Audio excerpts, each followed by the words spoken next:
Hello, this is Alex. I am a tutor at the Center for Academic Achievement. I am an undergraduate student studying math, hoping to become a secondary math educator one day. And what I'm going to be discussing with you today is a few calculator skills. One of the things that I see a lot is that students will come in and they will either be completely dependent on their calculator or they will not know how to work it at all.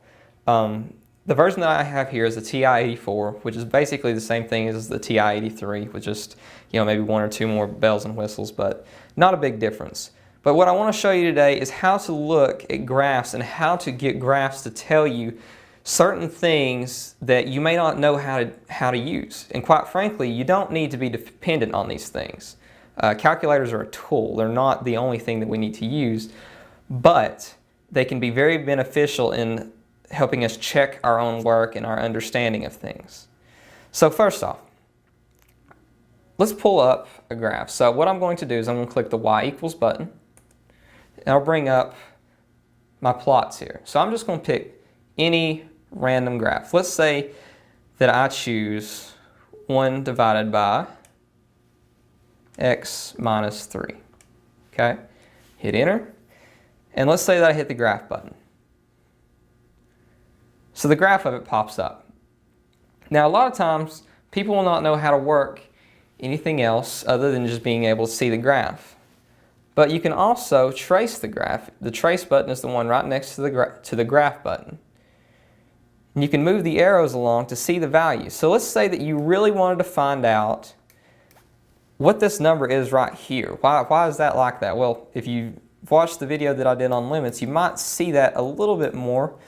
But let's say that you're getting closer and closer and closer. Well, you can trace the values of this graph until it finally jumps and ends up on the other side. And what it will tell you is the values of x in reference to the values of y. So this is one small thing that we could use. Another thing that you may want to use, say that you wanted to figure out exactly what that number was, where that asymptote is. What exactly is that? Well, you can pull up a table in your calculator. To pull up a table of your current graph, you click the second button and click the graph button. There's a little thing that says table over it if you see it. And your table for that graph will pull up. So as x equals -4, it gives you a value. As x equals -3, it gives you another. And you can scroll down here and let's say that you're trying to figure out what that asymptote is. Well, it must be 3 because there's an error on the y value. And if we see what the actual graph was, the denominator is x minus 3, so that makes sense because 3 minus 3 would give us a 0 in the denominator, which isn't good. So we pull this thing back up. Well, let's say that you were trying to find the limit and you were wanting to see what that was, but you didn't want to know exactly what the number was, or you wanted to get a little bit closer in. Well, we can change the way that the table is set up on our calculator.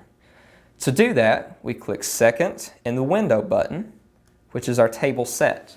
Now the table, you see a few different things here. The first thing that we see is this table start button. What that means is that whenever you pull up the table, where is the values going to begin? So let's just start this at, say, we know that 3 is that one digit that is an error, so let's just say that we started at 3. Now the little triangle table, the delta table, what that means is that's the intervals between the x values for the table. So let's make that a really small interval where we can see the actual changing of numbers. So let's change the delta table to 0.1. Now pull back up the table. Second graph pulls up the table and we see numbers in digits of tenths. So we've got 2, 2.1, 2.2, 2.3 and whatnot. And as you can see, as x gets closer to 3 from the left side, the y's continually get bigger. And as you approach 3 from the right side, the 3's also get bigger. Or I'm sorry, from the left they continually get smaller. Sorry. From the right they continually get bigger. So we could make this even smaller and we could see the even bigger jumps. So let's go back to the table set and let's change this to 0.001. And let's make the value here 2.99. Pull that table back up. Now you're seeing really detailed information about how big these numbers are getting before they reach 3. So it's obvious that from the left, x is going to negative infinity because, I mean, it's getting very big. And from the right, it's going to positive infinity. And when we look at the graph, that's pretty obvious. Because from the left, the x continually dips down. And from the right, it goes up where x equals 3. Let's pull up another graph now. Let's go back to our y equals. And let's say that we're looking at y equals x squared minus 5. Okay? So we're going to pull up the graph. That's our graph. So it's pretty obvious. We can see where it's crossing the x-axis, where x is equal to 0. Well, how do we find those things? Using the calculator.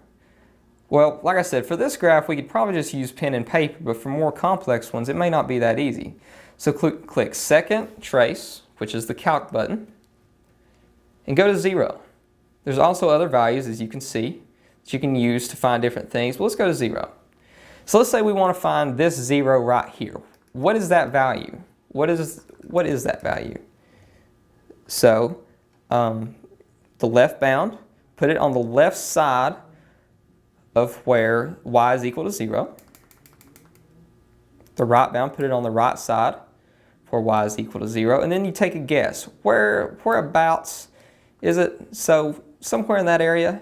And it will give you the exact 0 of that value, which is x is equal to negative 2.23, which is the square root of some number that we would automatically see. And I apologize for just a minute ago. What we are finding is where y is equal to 0, not where x is equal to 0. So as you can see, that my fault on the language earlier. So we can also use this to find the other 0.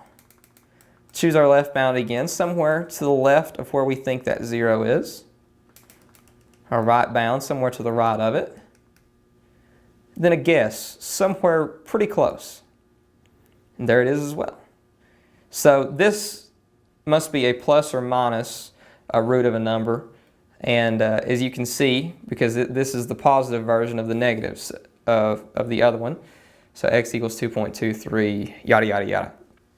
So our graphs can tell us many, many other things. Say that you wanted to zoom in, you want to get a really close in. We'll just click the zoom button. Let's say that we want to zoom in. Well, it's going to give us that exact value wherever our cursor was at. And then we can take a look at it closer. I'm going to use the trace button to look at really close values here. And say that you can't get it back to exactly where you wanted to start it. Well, click zoom again. You go to zoom standard, which is 6. That'll bring us back to our standard XY coordinate plane. Also, in the window button, if you click the window button, you can change the way that it looks. You can change your scale, you can change where your X begins, where your Y begins, where it ends, and whatnot. So let's just try this. Let's try changing our X minimum to negative 20 and our X maximum to positive 20. See how different this makes the graph look. You see how it stretches the X coordinates. So it's almost like you're zooming out on the x-axis and keeping the y-axis the same. So if you had a wider graph, you could use this function to take a better look at the graph. Also, you can change the scales. What the scale would do is to make individual numbers, the little tick marks, either farther apart or closer together. One more thing that I would like to show you is the stat button. So a lot of you are probably going to use statistics at some point in college, and you want to input a couple of stat plots in here. Well, hit the stat button, go to edit, and I've already got a stat plot in here. So we look at the stat plot, and obviously this has something to do with years, and I put all the y values as the same, okay, or all what I'm going to call the y values the same. So to plot this graph, because you know, as we look right now, it's not on there. Well, obviously it's not on there. So click second, stat plot, plot 1, L1 and L2, which is where I had the values. Turn it on. Now, we'll hit the graph button. As you can see, it still won't be on there, and there's a good reason why. Pull that stat plot back up. The numbers are really big. So it's not going to be on there. So let's use another function of the zoom button. Scroll down and find zoom stat. Zoom stat will zoom in on where your scatter plot will be. So we'll click that, and it brings us right to where it is. So let's hit the trace button to find out if this is right. X equals 1999 and Y is 2000, 2000, 2000. So as you can see, it found where this was at. So if you had these really big numbers, that's how you could find it. If they were really small, then they would be on the graph anyways. So you see that? Let's bring my calculator back to the standard. It's blank again. I'm going to turn my stat plot back off. And this is a brief introduction to just some calculator skills for viewing graphs, scatter plots, and whatnot. Hopefully it helps.